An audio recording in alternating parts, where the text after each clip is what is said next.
हाँ जी, नमस्कार जी। नमस्कार, मैं सुनीता चौहान। खास तौर से आप ओझा साहब के लिए क्या कहिए? मैं ओझा साहब के लिए कहूँगी कि हमारे पटपड़गंज विधानसभा का सौभाग्य है कि इतना शिक्षित व्यक्ति और इतने अच्छे व्यक्ति हमारी विधानसभा में इलेक्शन लड़ने आए हैं। उनके सानिध्य में वो जीतेंगे और उनके सानिध्य में जो यहाँ पर काम होंगे उनका तो बस कल्पना ही है, क्योंकि केजरीवाल जी ने जो भी कहा है वो ही किया है। हमें इतना विश्वास है केजरीवाल जी पर, जो वो कहते हैं वो काम करते हैं। अच्छा, बीजेपी वाले, अभी मेरी कईयों से बात हुई, सब लोग कह रहे हैं ये जितनी भीड़ लाए हैं हाँ, सारे बाहरी हैं। एक भी व्यक्ति बाहरी नहीं है। आप किसी से भी बात कर लो। मैं खुद पटपड़गंज शशि गार्डन से आई हूँ और मेरे साथ जब मैं वहाँ से निकली ना टोपी लगा के, तो मेरे साथ खुद, अरे मैडम कहाँ जा रही हो? मैंने कहा वहाँ पर रैली है मंडावली में। तो कह रही कितनी दूर है? मैंने कहा दूर नहीं है, कैसे चलेंगे? मैंने कहा रिक्शे से चल देंगे, पैदल चल देंगे। तो मेरे साथ भी 27 महिलाएं आई हैं। ये भी बोला है कुछ लोगों ने कि 300 रुपये में बुलाए। एक भी महिला आपको ऐसी नहीं मिलेगी जो पैसों में आई हो, क्योंकि महिलाओं के लिए काम इतना किया उन्होंने। महिलाएं बस में फ्री जा रही हैं, महिलाओं के सम्मान में 2100 रुपये दे रहे हैं। महिलाओं के लिए इतनी सुविधाएं दे रखी है। महिलाएं तो भाई मानती है केजरीवाल को अपना, और जहाँ भाई आएगा बहनें मिलने पहुँचेंगी। महिलाओं से पूछा है हाँ, और लोगों से ही पूछा है, ज़्यादातर लोग बता रहे जोशी कॉलोनी से आए हैं। तो जोशी कॉलोनी पटपड़गंज में ही है भाई। जोशी कॉलोनी विश्वासनगर विधानसभा? नहीं नहीं, हमारे पटपड़गंज में ही आती है। जानकारी प्राप्त करें आप थोड़ा। मैं जानकारी प्राप्त कर लूंगी। अच्छा चलो, हो सकता है अगर सुनो मिला जुला सुनो, क्योंकि मिला जुला एरिया है, कुछ लक्ष्मी नगर का भी एरिया है, कुछ ये भी है। अगर मिले जुले लोग, मैं सुनो, अगर केजरीवाल जी आ रहे हैं कहीं पर और लोग उनके प्रेम में कहीं चले जाएं तो इसमें क्या गलत हो गया? सब मिला जुला है सारा। अब ऐसे थोड़ी क्लियर कर रहे, वो तो वोटर लिस्ट क्लियर करेगी कौन कहाँ का है, मतलब वोटर लिस्ट क्लियर करती है ना। कुल मिलाकर बीजेपी में दहशत पैदा करना चाह रहे हैं आप लोग। हम तो अपनी एकता दिखाना जा रहे हैं जी। अब किसी को दहशत लग रही है तो दहशत लगे, किसी को जो लग रहा है वो मानता रहे। हम तो अपनी एकता दिखा रहे हैं और हमें केजरीवाल जी से प्रेम है, इसलिए हम आए हुए हैं। केजरीवाल भाई जिंदाबाद, केजरीवाल जिंदाबाद। अच्छा, आपको नहीं लगता कि अनिल चौधरी जी का वजन जैसे लगातार बढ़ रहा है?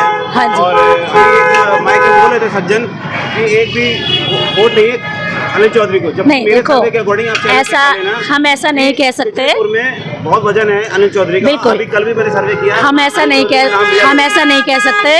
किसी को भी हम कमजोर नहीं मानते। हमें अगर हम दूसरे वाले को कमजोर मानेंगे तो फिर तो हम भी अपने आप में ओवर कॉन्फिडेंस रहेंगे।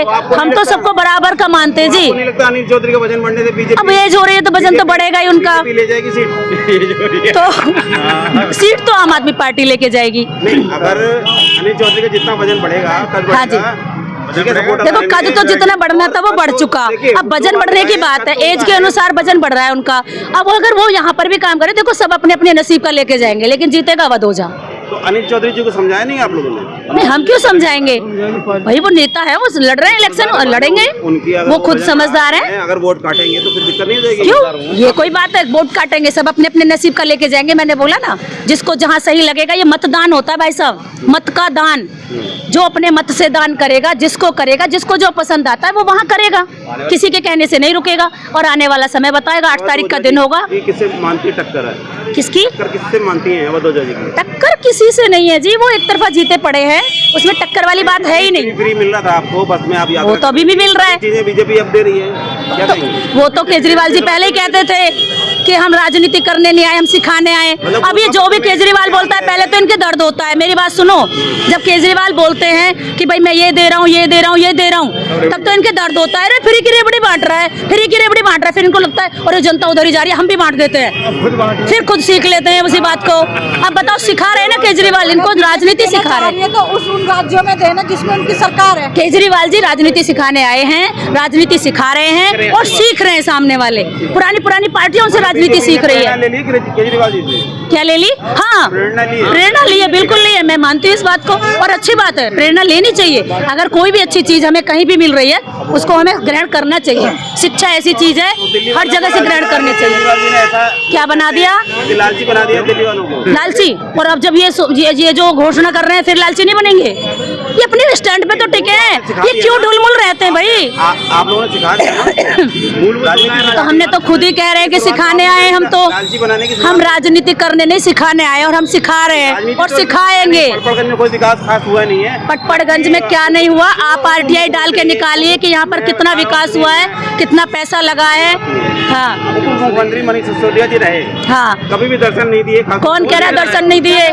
कौन कह रहा है? आपको दर्शन नहीं दिए होंगे तो इसका ये तो मतलब नहीं है कि कहीं नहीं दिए। आप यहाँ की जनता से पूछो, हर किसी की शादी में, ब्याह में, हर संडे उनके कैंप ऑफिस में। एक मिनट देखिए, आप अपना सवाल करते हो तो जवाब सुनने की हिम्मत रखो, जवाब भी सुनो। मनीष सिसोदिया जी हमेशा हर शादी में, ब्याह में, सुख दुख में और संडे को अपने इसमें, क्योंकि वो एक विधायक नहीं थे, सिर्फ विधायक नहीं है, मनीष सिसोदिया जी उप मुख्यमंत्री हैं, वो बड़ा कद है उनका, तो उनको पूरी दिल्ली भी देखनी पड़ती है, दिल्ली से बाहर भी देखना पड़ता है। तो सर प्रतिनिधि है ना, उनके प्रतिनिधि है ना, हर शनिवार को वो वहाँ पर सुंदरकांड में आते थे और सब जनता से मिलते थे। उनकी कोई इस तरह की कोई घटना, कोई भी पटपड़गंज में उप मुख्यमंत्री हाँ, पद पर वो रहे, बिल्कुल, उसके बावजूद इतना डेवलपमेंट नहीं है। कितना डेवलपमेंट भैया, मैं वही कह रही हूँ कि आप एक पत्रकार हैं तो आप एक आरटीआई लगाइए और निकालिए कि किस तरह से उन्होंने काम किया, कितना पैसा यहाँ पर लगाया है। आप देखिए पटपड़गंज में यूजीआर बनाया है, यूजीआर भी ऐसा जो अगले 25 साल में जो जनसंख्या बढ़ेगी उसको कवर करेगा। उनकी सोच छोटी नहीं है, उनकी सोच बहुत बड़ी है। रवि नेगी से कितना प्यार करते हैं? प्यार करते क्या, हमारे यहाँ का रहने वाला हमारा भाई है भाई, प्यार की क्या बात है इसमें? ना दुश्मन नहीं है ना प्यार है, ये कोई बात थोड़ी है, तो है। सब कार्यकर्ता लगे हुए हैं जोर शोर से, और आबाद ओझा जी को लाना है और इन्हीं को जिताना है हमें। रवि नेगी जी के लिए क्या कहोगे? क्या रवि नेगी जी के लिए क्या कहोगे? झूठ का बुलंदा, वो झूठ का वो है, वो काम नहीं करते, उन्होंने कोई काम नहीं करा रवि नेगी जी ने। हमारे यहाँ आम आदमी पार्टी ने ही काम करा है और बहुत अच्छा काम करा है। बीजेपी वाले इल्जाम लगाते हैं कि ये बाहरी व्यक्ति हैं। झूठ, वो झूठ बोलते हैं, उनको झूठ ही बोलना आता है, उनको और कुछ नहीं आता। बीजेपी वालों का कहना है, आपने जो कैंडिडेट उतारा है मनीष सिसोदिया के जाने के बाद, ये बाहरी हैं। हाँ, और रवि नेगी लोकल है। हाँ, इसमें सर आबाद ओझा जी कोई अच्छे व्यक्ति हैं वो, और ओझा मैं बताती हूँ, आबाद ओझा जी तो यहीं के हाँ जी, नमस्कार जी, परिचय दे अपना। मेरा नाम हेमलता गौतम है और मैं डी ब्लॉक की ही बेटी हूँ। और हाँ जी, पटपड़गंज विधानसभा सीट से अवध ओझा जी फाइट कर रहे हैं, क्या कहेंगे उनकी जीत की दावेदारी के लिए?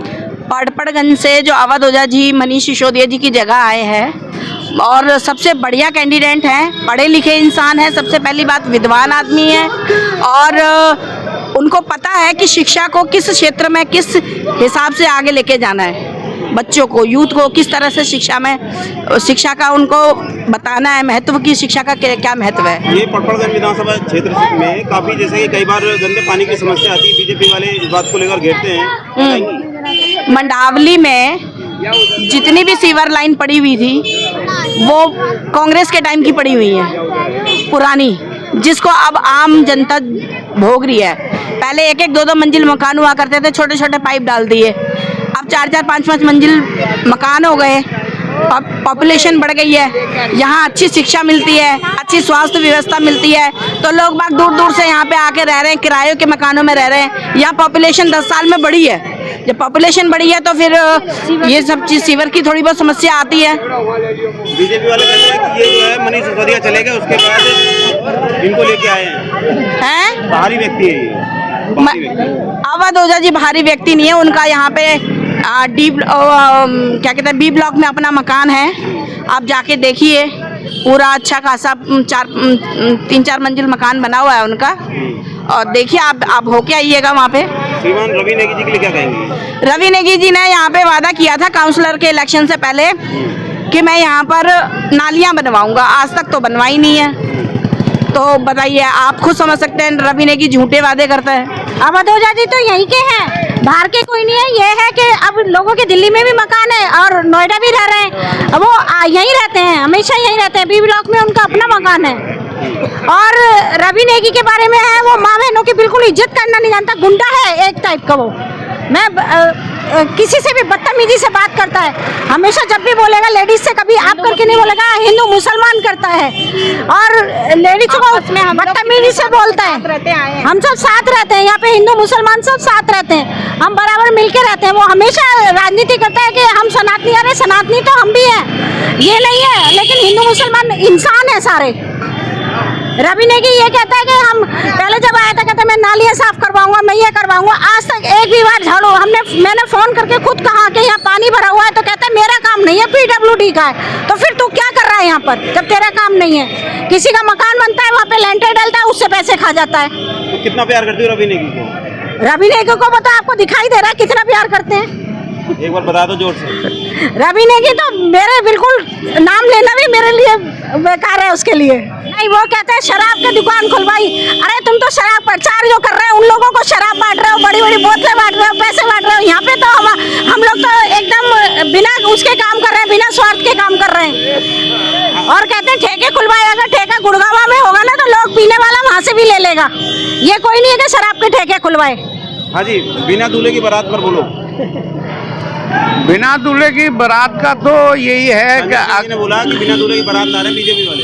हाँ, इनका कोई भरोसा दीन ईमान नहीं है और इनका कोई चेहरा नहीं है। और जो चेहरा इन्होंने डिक्लेयर किया था विदुड़ी जी, और वो विदुड़ी जी अनपार्लियामेंट लैंग्वेज बोलते हैं और इतना भयंकर अनपार्लियामेंट लैंग्वेज बोला है उन्होंने जिसको बर्दाश्त नहीं किया जा सकता है। पीछे क्या हुआ उसको छोड़िए कि पीछे किसने क्या किया। रविंदर सिंह नेगी से फाइट रहेगी कि अनिल चौधरी जी से? देखिए, जो फाइट है वो कांग्रेस और आम पार्टी की है। बाकी बीजेपी की तो वही धल्लू धारा है जैसे चलती आ रही है। और महाराष्ट्र में कर दिया, और उत्तर प्रदेश में कर दिया, हरियाणा में कर दिया, वही कर सकते हैं और कुछ नहीं कर सकते हैं। बीजेपी के पास चुनाव लड़ने का कोई मुद्दा नहीं है, इनके पास कोई मुख्यमंत्री का चेहरा नहीं है। जैसे कि आपने पूछा बिना दूल्हे की बारात आ रही है, तो ये बिल्कुल सही संजय सिंह भाई ने बोला है कि अभी तक इनके पास कोई चेहरा नहीं है। दिल्ली की जनता बहुत समझदार और पढ़ी लिखी जनता है, वो सब जानती है कि क्या काम केजरीवाल सरकार कर रही है और क्या बीजेपी कर रही है। मोदी लहर पे ये चुनाव लड़ते हैं और जनता बहुत अवेयर है। इस बार कोई मोदी लहर नहीं है, कोई कुछ नहीं है, केवल और केवल अरविंद केजरीवाल की सरकार बनेगी।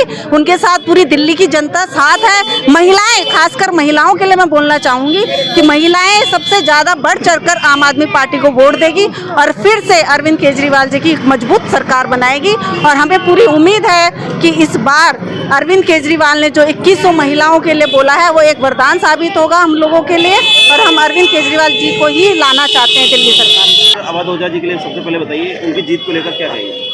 बिल्कुल उनकी निश्चित जीत है, क्योंकि एक ऐसे व्यक्ति को पकड़गंज से टिकट दी गई है जिन्होंने शिक्षा के क्षेत्र में अपना पूरा जीवन निकाला है और IAS और UPSC की तैयारी करते हैं। बहुत सरल और सहज स्वभाव है। जब वो मुझसे मिले तो हम चाहते हैं कि जो हमारी दिल्ली की पकड़गंज की जनता है, जो यूथ भटक रहा है आज की डेट में, जिसे पता नहीं कि 12th के बाद मुझे क्या कोचिंग करनी है क्या नहीं करनी है, एक अवध जोजा जैसे शिक्षित बंदे को टिकट मिली है। वो बिल्कुल हमें अपना भविष्य बच्चों का ऐसा लगता है कि बहुत सुरक्षित हाथों में जा रहा है। यहाँ पर फाइट किससे रहेगी, अनिल चौधरी जी से कि रविंदर सिंह जी? अनिल चौधरी जी कांग्रेस के लिए कह रहे हैं ना आप? कांग्रेस तो पूरी दिल्ली में जीरो, कांग्रेस की तो बात ही मत कीजिए। वो जीरो बट्टा सन्नाटा, अभी भी वही हाल रहेगा। बीजेपी से रहेगी? फाइट रहेगी, फाइट भी नहीं कहेंगे। रवि नेगी बहुत नीचे चल रहे हैं। हमारा केजरीवाल का जो काम बोलता है, देखो काम पे वोट पड़ेगा, कोई फाइट किसी में नहीं है, हम अकेले जीत रहे हैं। हाँ, रवि नेगी का इतना जरूर है कि उनके पास मुख्यमंत्री चेहरा नहीं है, कुछ नहीं है, केवल मोदी का नाम लेते हैं। उनसे जनता पूछ रही है भाई मुख्यमंत्री कौन है, और वो निगम पार्षद रह चुके हैं। उनसे पूछा जा रहा है कि आपने काम क्या किया 5 साल। तो ऐसे ऐसे सवालों पे रवि नेगी जी खुद ही गिर रहे हैं। जनता के लिए कोई काम करेगा तभी तो प्यार करेगा। जो सीधे मुंह तो बात करना नहीं चाहती हैं, उन्हें कुछ पता नहीं है MCD के कार्य क्या क्या होते हैं। हम उनको बोलते हैं जी नालियां साफ नहीं हो रही हैं, कूड़ा नहीं, शशि चांदना जी की कूड़ा नहीं उठाया जाता, वो कहती है अपने केजरीवाल को बोलो।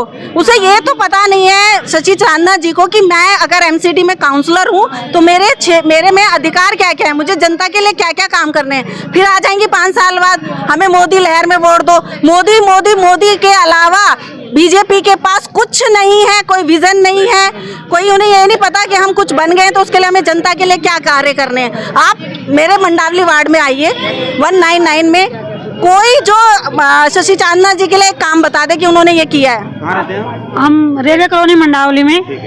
निगम पार्षद जी के लिए पहले बताइए, सही चांदना जी के लिए।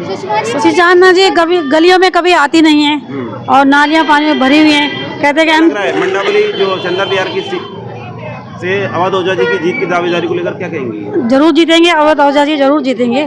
पटपड़गंज विधानसभा से जरूर जीतेंगे अवध ओझा जी। साफ सब चंद्र बिहार में मंडावली रेल कॉलोनी में बिल्कुल नहीं रहती साफ सफाई। वो फोन हम करते हैं अपने ऑफिस में बैठे हैं उपेंद्र जी को, तो वहाँ पर KMCD में है बीजेपी के, वो आते ही नहीं है। 5-5 घंटे फ़ोन करो, शाम तक पहुँचते हैं, उल्टा सीधा करके चले जाते हैं। अभी बड़ी मुश्किल से 2 साल चक्कर काट के सड़क बनवाई है मैंने अपनी गली, लेकिन वही ठेकेदार जी ने कहीं कैसे कर दिया, कभी कैसा कर दिया, वही हाल है, तो कहाँ पूछेंगे। हाँ जी, अवध ओझा जी के लिए क्या कहेंगे? मैं तो यही कहूँगी, अवध ओझा जी जैसे एक अच्छे टीचर हैं, वैसे ही अपनी जो हमारी जनसंख्या जैसे बच्चों के लिए जो कर रहे हैं, वो मैंने अभी सुना है कि वो बच्चों के लिए भी खोलने वाले हैं कोचिंग सेंटर वगैरह, तो वो अच्छा ही करेंगे। और जगह केजरीवाल तो शुरू से दिल्ली के लिए अच्छा ही करते आ रहे हैं। जब से वो बने हैं दिल्ली में नेता, तब से उन्होंने दिल्ली के लिए बहुत अच्छा किया। हम सारी लेडीज़ों के लिए भी काफ़ी अच्छा है।